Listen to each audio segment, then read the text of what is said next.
ഈ കഥ നടന്നത് ആമസോൺ കാട്ടിലാണ്. അവിടെ ഒരു കുസൃതിക്കാരനായ കുരങ്ങുണ്ടായിരുന്നു. അത് എപ്പോഴും എല്ലാവരോടും കുസൃതി കാണിച്ചുകൊണ്ടേയിരുന്നു. അത് മനസ്സുകൊണ്ട് ആരെയും ദ്രോഹിക്കാൻ ചിന്തിച്ചില്ല. എന്നാൽ വളരെ കുസൃതിയാണ്. ഒരു ദിവസം ഒരു നായ, അതിന്റെ പേര് കാലു, അത് ഒരു പ്രശ്നത്തിൽ അകപ്പെട്ടിരുന്നു. അപ്പോൾ അതിന്റെ അടുത്ത് ഒരു ചെന്നായ വന്നു.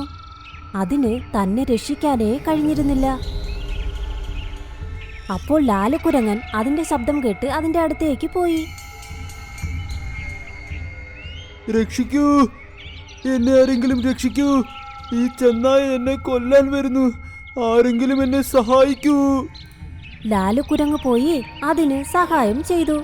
ചെന്നായക്കിട്ടൊരടി കൊടുത്ത് അതിനെ അവിടെ നിന്നും തുരത്തിവിട്ടു.